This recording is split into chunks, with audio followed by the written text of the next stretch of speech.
старезний, густий, предковічний ліс на Волині.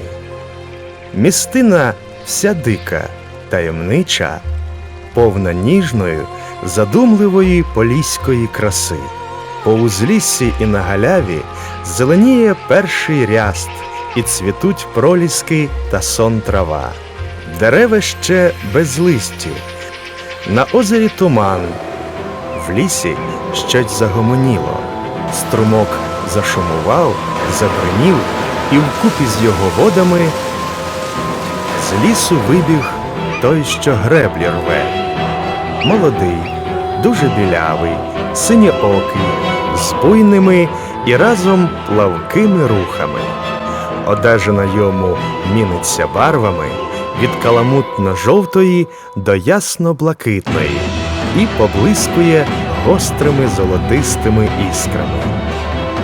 Кинувшися з потоку в озеро, він починає кружляти по плесі, хвилюючи його сонну воду.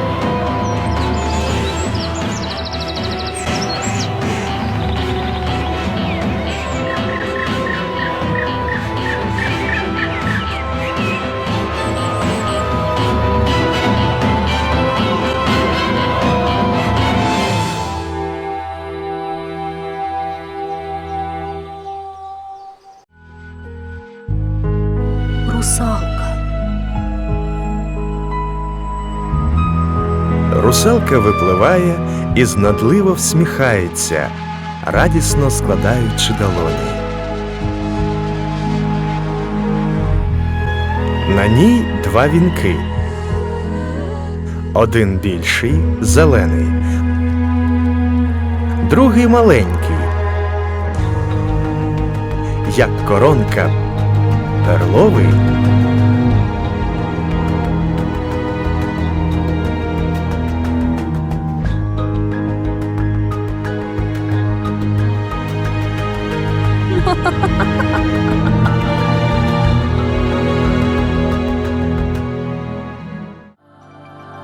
Та сама містина, тільки весна далі поступила. Узлісся наче повите ніжним зеленим серпанком.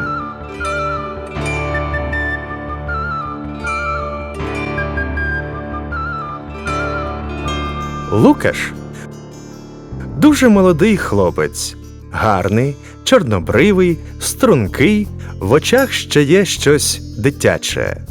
На голові бриль. Хотів собі сопілку втяти. Хороший тут вельми очерет. Чутно голос сопілки. І як він розвивається, так розвивається все в лісі. За стовбура виходить мавка. В ясно-зеленій одежі з розпущеними косами. А хто мене збудив? Весна ще так ніколи не співала, як отепер. Березу ти сестрою називаєш? Хто ж ти така? Я мавка лісова.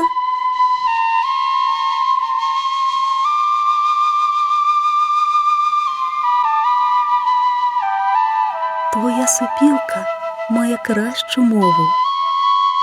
Заграй мені.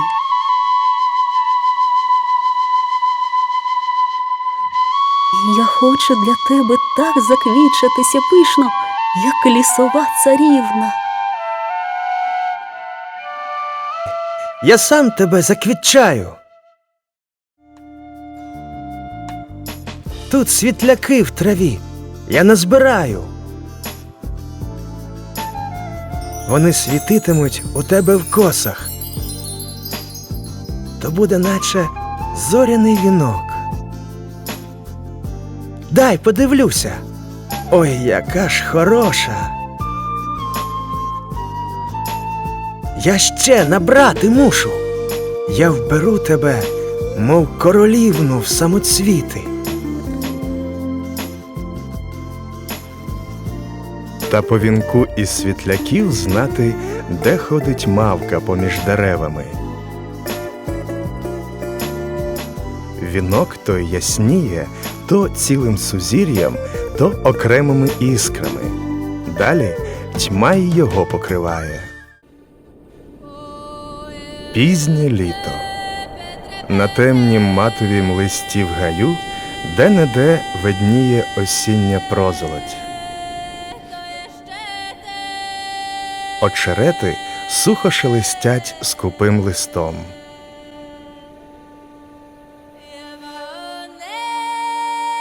На галяві вже збудовано хату, засаджено городець. З жита раптом виринає русалка польова.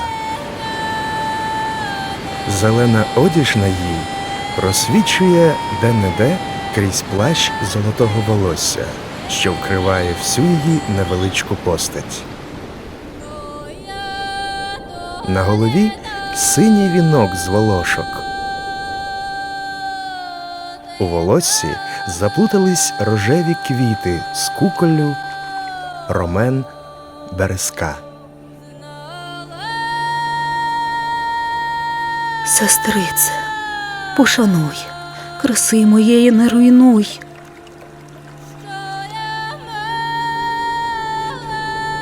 Я мушу.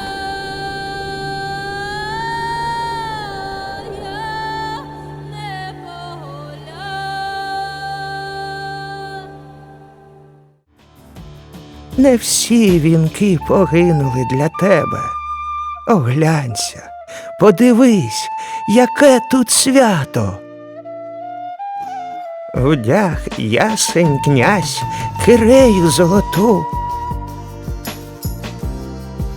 Стара верба, смутна береза навіть у златоглавої кармазини вбралась на свято осені.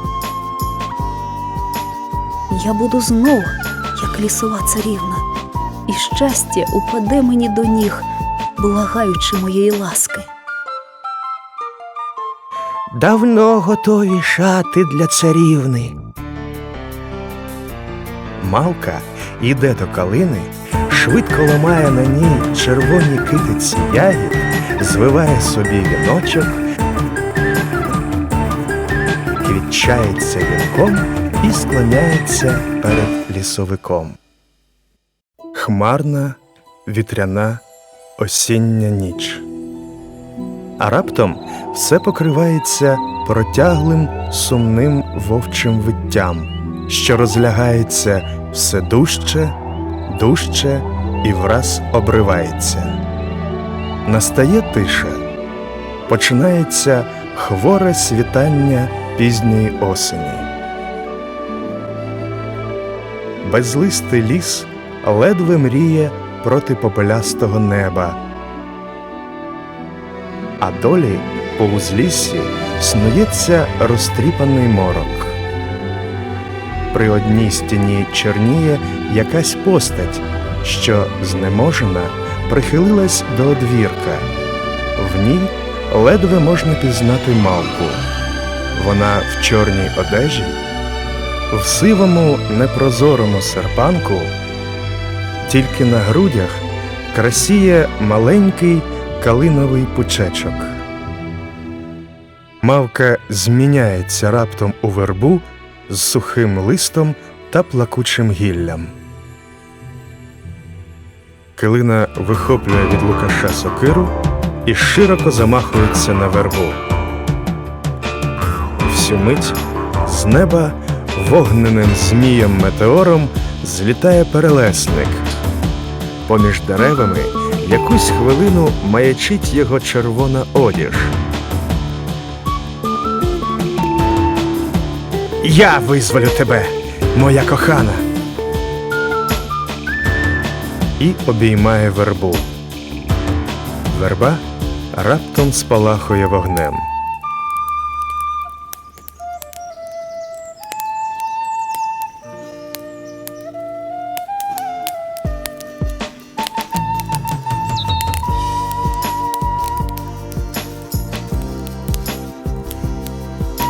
Стане початком тоді мій кінець.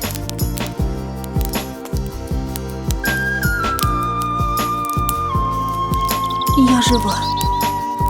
Я буду вічно жити.